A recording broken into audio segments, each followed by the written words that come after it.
Messi es el mejor jugador del mundo. El mejor jugador del mundo. El mejor del mundo, Leo. El mejor jugador de la historia. Una especie de genio que viene de otro planeta. El mejor del mundo. Lionel Messi, el mejor del mundo.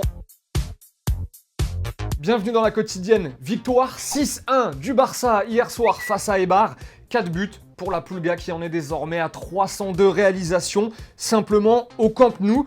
9 en 5 matchs de Liga cette saison. Messi marche sur le championnat. Du coup, c'est toujours sympa parce qu'on atteint vraiment des pics d'objectivité après ce genre de match. Cristiano llega por aquí a Messi.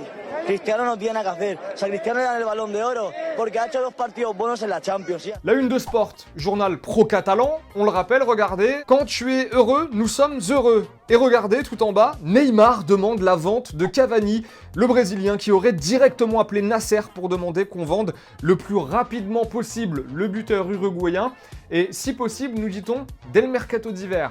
Ils sont bien informés chez Sport, vraiment. As, de son côté, nous rappelle qu'après avoir purgé une suspension de 5 matchs, les abdos de Cristiano Ronaldo font leur retour en Liga. Ce sera donc ce mercredi soir face au Betis. Ce sera le premier match de la saison en championnat.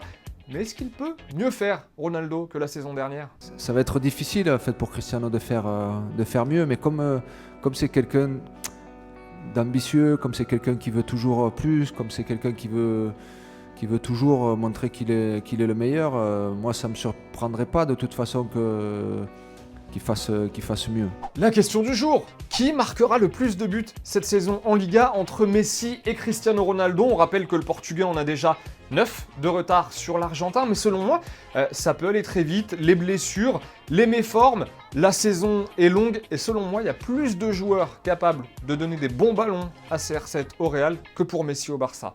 Vos avis? Zidane, en conf, a aussi parlé du petit problème des pénaltys qui nous tracasse tous un petit peu en ce moment.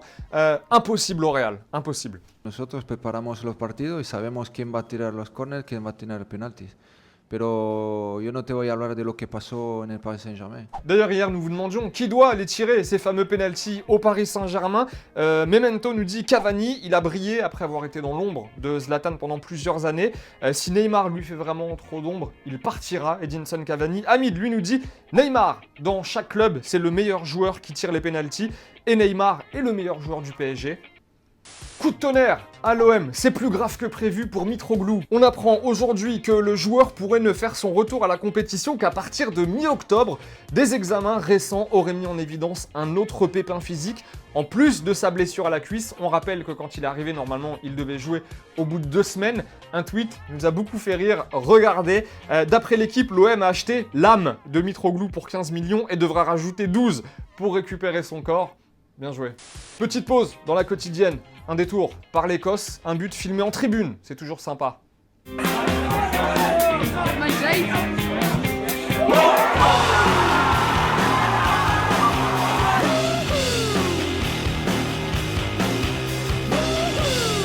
Image sympa à présent d'un concours de tir entre Sergio Agüero et un joueur de football américain. Il s'appelle Justin Watt, il évolue à Houston. Le but, passer la balle entre les poteaux de la plus longue distance possible.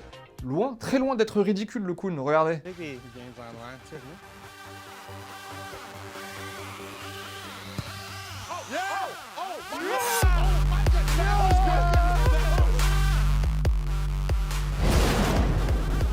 C'est la fin de la quotidienne, encore une fois, merci de nous avoir suivis, on n'oublie pas le petit like, le petit commentaire, merci pour tous vos commentaires, il y en a vraiment beaucoup, comme hier, avec la question sur Neymar et Cavani, malheureusement on peut en choisir que 2.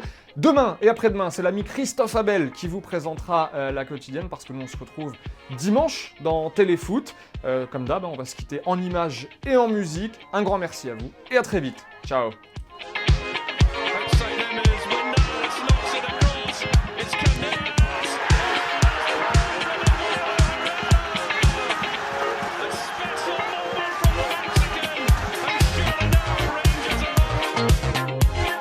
Et au fait, vous voyez le petit logo Téléfoot au milieu de l'écran, on clique dessus pour s'abonner. Rejoignez-nous pour avoir la quotidienne dès sa sortie chaque jour et aussi tous les contenus exclusifs de Téléfoot. A tout de suite.